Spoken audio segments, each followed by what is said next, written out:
water. They tell us that there is a water shortage already. It's only the end of April. Well, they told us that last year as well. And they were right, there was a water shortage last year. So we're expecting another one this year. So we need to mitigate that by holding water back. But where do we get our water from? Oh, I wonder. There's a tap over here. We can get our water out of this tap if we want. Oh, actually, no, it's dry as a bone. It might be because we haven't got the pump on. But why do we need a pump if we're connected to the mains water? Well, the fact is we're not. Here in France, we dug a well. All the water we get for our house comes from a well, but that's not where we're getting the water for our actual garden. No, we're not. So where on earth are we getting our water from to put in the planters and the greenhouse and, you know, the plots in the garden? We started growing our vegetables again. Well, let me show you. It's quite simple, really, and it's a really clever technique. So I'm wandering over here, away from the garden actually, uphill. So we're going uphill. Let's just get that exposure locked. So I keep going light and dark, dark and light. Maybe a bit dark now. Oh God, can't win, can you? Anyway, I'm wandering up here where we've got this ditch. And you're going to say, oh my God, it's not ditch water, is it? Ah, but it's not.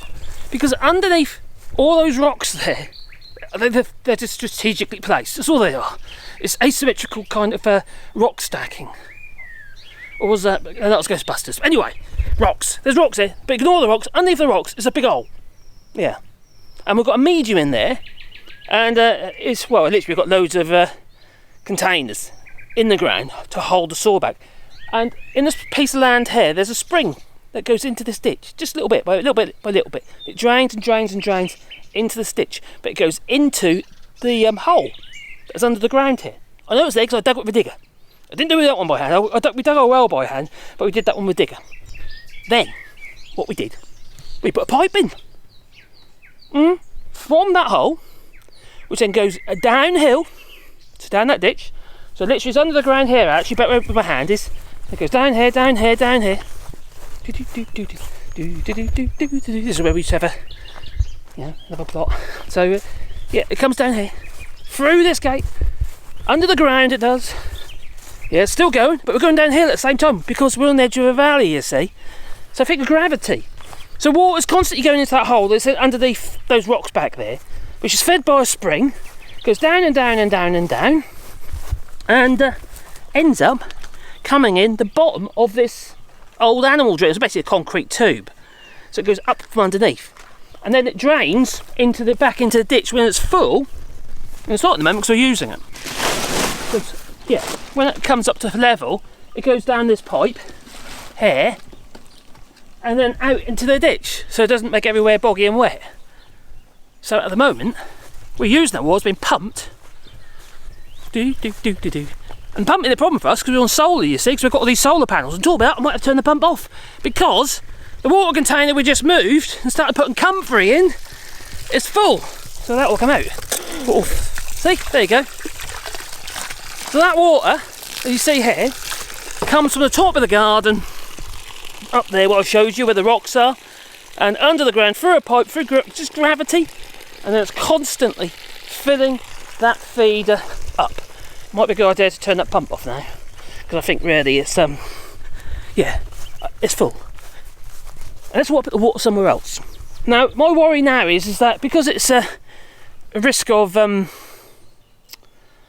having drought.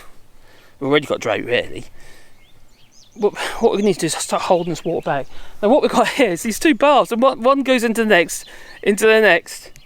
Yeah? So that was kind of a ramshackle way of holding water back. But equally, we need to hold more water back. We've got our pond over there, which we could take water out of if we want to, but we're thinking about the grenule, the frogs and what have you, don't damage them, so we need some more containers or another way of holding water back. So, because this will slow down. At the moment, it's keeping up with the hose, so it's pretty fast. Yeah, it's got the hose going a little bit faster because we've been running for some while. This has, and I've been watering the garden with it. So yeah, so there you go.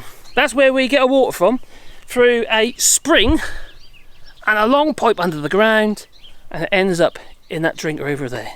And at the moment, my dear wife, she's down here. What are you doing down there, darling? I think she's doing some weeding. Strawberries. Strawberries? You're clearing strawberries. Plenty of strawberries down there. Oh, they're all great. Oh, weeds all great. Oh, it's right, I'll mess around here. It's too much to do.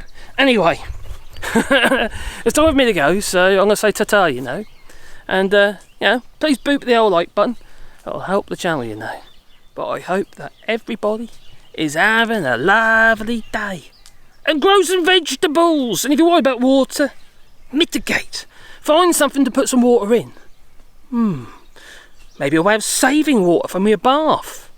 Sink, tap, washing the car. Well, not really washing the car. It might be impossible, that one. But anyway, do something to hold some water back, so you're making sure you've got some water for the actual summer season when you're going to really need it, when the water is going to be in short supply. And also mulch, because it holds the moisture in the ground, protects it from the sun, evaporating all the water off. So you might need to do what you need to do to try and hold that water back to protect your plants so they grow big, healthy and strong, and we can all get fatter together. Lovely. Like I say, have a lovely day. Ta-ta.